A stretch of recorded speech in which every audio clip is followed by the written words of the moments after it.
Quand j'avais 15 ans, j'étais en troisième normalement ou en seconde. J'étais pas très mauvais à l'école, mais ça m'intéressait pas beaucoup. Et c'est pour ça d'ailleurs que j'ai décidé d'être président d'Entreprendre pour apprendre, parce que ça rapproche un petit peu les études de la réalité. On se dit, quand on rentre dans le monde du travail à 25 ans, après, ce qui a été mon cas, on se dit, mince, tu as raté tes études, tu aurais dû apprendre plus. Et c'est ça que j'ai voulu faire au sein d'Entreprendre pour apprendre. Je pense qu'on a ressenti un vrai travail d'équipe. Moi, c'est la première cérémonie Entreprendre pour apprendre que je vis. J'ai découvert des projets dont je n'avais pas connaissance, donc je trouve qu'il y a une richesse extraordinaire dans tous ces projets qui sont présentés. Il y a un vivier d'entreprise, un vivier d'innovation.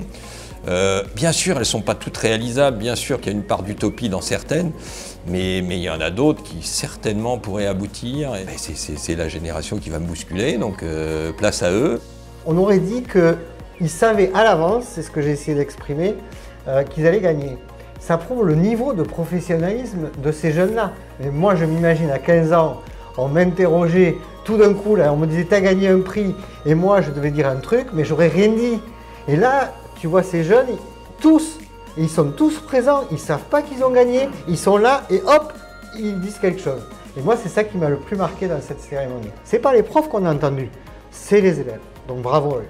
De voir l'engagement de tous ces jeunes et de voir une cérémonie qui a permis vraiment de mettre en valeur tous ces jeunes qui découvrent l'entreprise, et ça fait plaisir.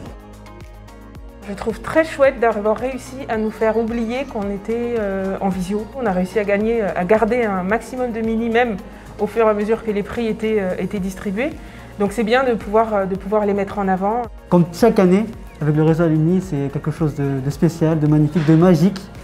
Et du coup, merci encore Entreprendre pour apprendre. Les mini-entrepreneurs ont eu l'honnêteté de nous dire que le fait qu'il n'y ait pas de salon physique, ça les avait beaucoup démotivés. Et pour autant, ils ont tous été là, ils ont tous joué le jeu, ils nous ont fait des vidéos. Et c'est vrai qu'on a envie de leur dire que ça nous a aussi manqué de pouvoir échanger avec eux, parce que c'est la richesse aussi de l'échange et de les voir se battre pour leurs projets. On est content parce qu'on sait que voilà, un maximum est allé jusqu'au bout. Et on se dit, quand même chapeau. C'est vraiment épatant, et pour nous c'est épanouissant d'échanger avec eux et de grandir en fait ensemble. Le prix c'est une chose, mais ça ne dit rien de tout ce qu'on a pu traverser au cours d'un projet en fait. Les futures startups, les futures licornes françaises, on les a là sous la main, on n'a juste pas encore les noms. On a été soutenus par l'équipe, donc ça a été super chouette. On a travaillé tous ensemble, on a répété plusieurs fois, etc. On est assez fiers du rendu. Entreprendre pour apprendre Île-de-France, c'est une équipe formidable, c'est une machine de guerre.